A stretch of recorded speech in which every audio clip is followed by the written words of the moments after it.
На овој ден, пред 4 години, цела држава разбра каде е Ласкарци.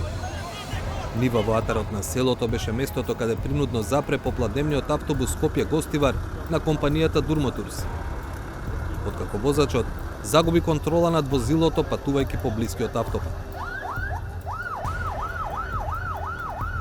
Од 55 патници во автобусот, 16 го загубија животот, а уште 37 завршија со потешки или полесни повреди. Уште на првата годишнина од несреќата, преживеаните и роднините на жртвите кажаа што им преостанало да посакуваат. İnşallah nuk përsëritet kur dhe besojmë se shpejti edhe do të dalin edhe shkaku edhe fajtarët edhe drejtësia më pak. Shpresojmë që të zbardhet e drejta dhe të fajtarët kryesorë të marrin dënimin që e meritojnë për këtë ngjarje. Предлагаме да овој кривично правен настан, кај што ги загубиме нашите најблиски, да се преквалификува во кривично дело убиство.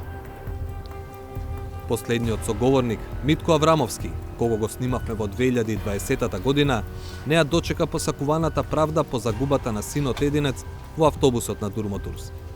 Почина од срцев удар во 2021 година на 55 години. Денес, февруари 2023 година, се уште ја нема посакуваната правда. Судењето и понатаму е пред првостепениот суд. Ова што се случува е брука срамота за нашето судство и останатото што се случува во овој процес. 13 февруари 2023 е четврта година откако се случува сообраќајна незгода. За несреќата што се случи кај Ласкарци на 13 февруари 2019 година, на обвинителството му беа потребни само 3,5 месеци за да направи увиди, распити, вештачења и да поднесе обвинение против 6 лица на 1 јули 2019 година. Првото рочиште се одржа на 5 септември 2019 кога на обвинителна клупа се најдоа газдата на Durmoturs Durmish Bejluli, управителот на фирмата, возачот на автобусот и уште 3 лица вработени во станицата за технички преглед, каде бил прегледуван автобусот, инаку исто така во сопственост на Durmish Bejluli. По речиси 2 години судење на 11 ноември 2021 година, кривичниот суд нарача супер вештачење по барање на дел од обвинетите.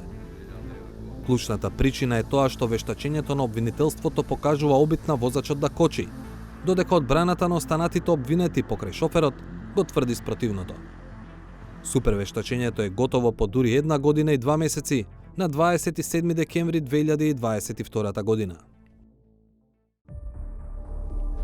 Машинското и сообраќајното вештачење на обвинителството и последователните супервештачења во најголем дел се совпаѓаат, освен во една клучна работа.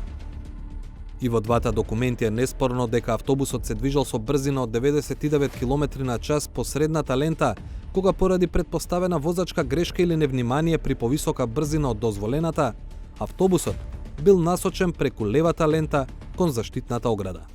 Врз основа на вештачењето на тахографот, патем направено по барање на обвинителството. И двата документи заклучуваат дека во оваа фаза автобусот ја намалувал брзината за околу 1 метар во секунда за секунда, што одговара на моторно кочење, а не и на обид за активирање на кочниците. Во втората фаза, откако автобусот ја соборува левата банкина во насока Скопје-Тетово, го преминува земјениот дел и прави контакт со задниот дел од левата ограда на патот кој води во спротивна насока, од Тетово кон Скопје. И тука, двата документи заклучуваат дека нема кочење, бидејќи автобусот успорувал со само 0,3 метри во секунда за секунда. За третата фаза, односно траекторијата на автобусот откако влегол во патот во спротивна насока, па се до контактот со десната банкина. И во двата документи се заклучува дека автобусот забавувал со многу позначителни 3 метри во секунда за секунда. Но тука почнуваат суштинските разлики во толкувањето на истите факти. Во вештачењето на обвинителството се тврди дека забавувањето на автобусот од 3 метри во секунда за секунда се должи на обид за кочење од возачот. Но за тоа нема траги на асфалтот, бидејќи, како што покажува машинското вештачење, кочниците имале коефициент на сопирање од најмногу 36%, а законскиот минимум е 45%. Оваа состојба е тешка неисправност во системот за кочење. Истата морала да биде откриена при одржувањето и техничките прегледи и одстранета. За подсетување, последните технички прегледи автобусот на Дурмотурс ги минал во станица која е во собственост токму на газдата на Дурмотурс. Во вештачењето на обвинителството се нотира и нефункционалност на АБС системот, голема разлика во коефициентот на сопирање меѓу левата и десна погонска оска, неправилности при техничкиот преглед. Според обвинителството, кочниците немале удел за почетокот на несреќата, но имале удел во незиниот развој и последиците. 16 мртви и 37 повредени. Тоа е основата за одговорноста на сите останати покрај возачот. Супервештаците кои не спорат ниту еден од параметрите за забавувањето на автобусот носат поинаков заклучок. Според нив, забавувањето од 3 метри во секунда за секунда се должи на отпорот патот, моторот, трансмисијата, отпорот на тркалање, но не и на обид за кочење. Па заклучуваат, иако системот за сопирање имал недостатоци, тоа не е важно штом возачот не кочел. Во однос на системот за сопирање на автобусот, вештите лица се на мислење дека на системот за сопирање на автобусот постоеле недостатоци, но со оглед дека не постојат докази за активирање на системот за сопирање, констатираните недостатоци не биле причина за настанувањето на незгодата. Ваквите ставови во супервештачењето според обвинителството, а и според роднините на жртвите, одат во насока целата одговорност да остане само кај возачот. Тензијата во и надвор од судницата дополнително порасна кога обвинителот доби шанса вкрстено да ги испрашува супервештаците. Се сомневаме дека почна игри да се прават, бидејќи ова веšto лице покажа на изминатите две рочишти дека нема блага веза со предметот што е направено, што е вештачено од бирото судски вештачи. Сами сте сведоци на најосновниот прашања на обвинителството.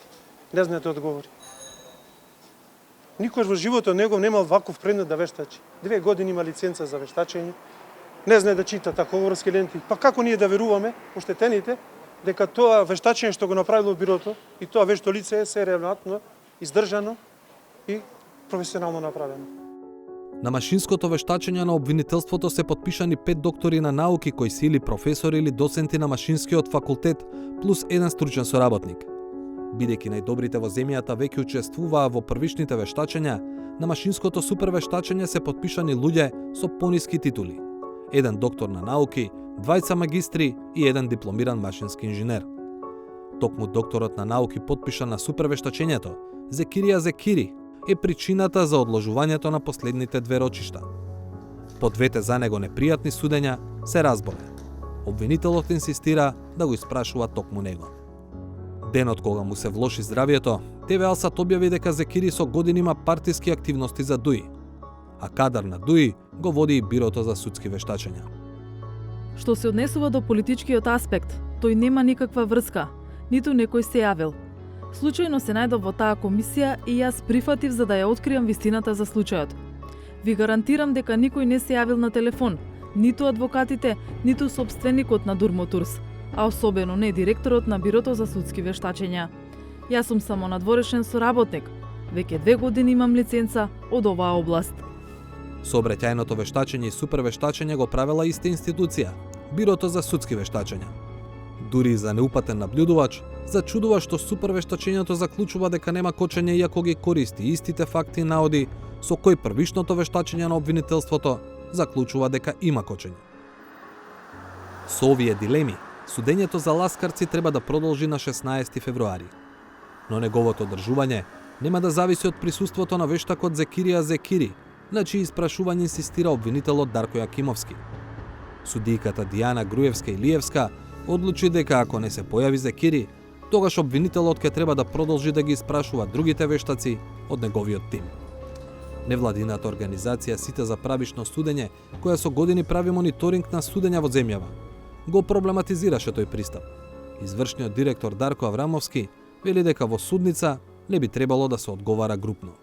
Ова е особено чувствително кога станува збор за вкрстеното испитување, каде што треба да се поставуваат и наведувачки прашања со цел да може да се дискредитира сведокот, односно вештакот, а со тоа и самото изготвено вештачење, бидејќи во ваквата ситуација Тоа е можеби единствениот начин како вие ќе успеете да докажете дека има некакви пропусти во некој од вештачењата и кое од тие вештачења судот треба да ги земе како порелевантни за донесување на одлука во случајот.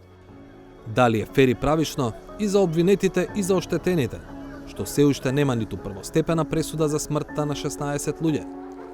Дали е разумно случај со таква тежина веќе 4-та година да се влече во основен суд?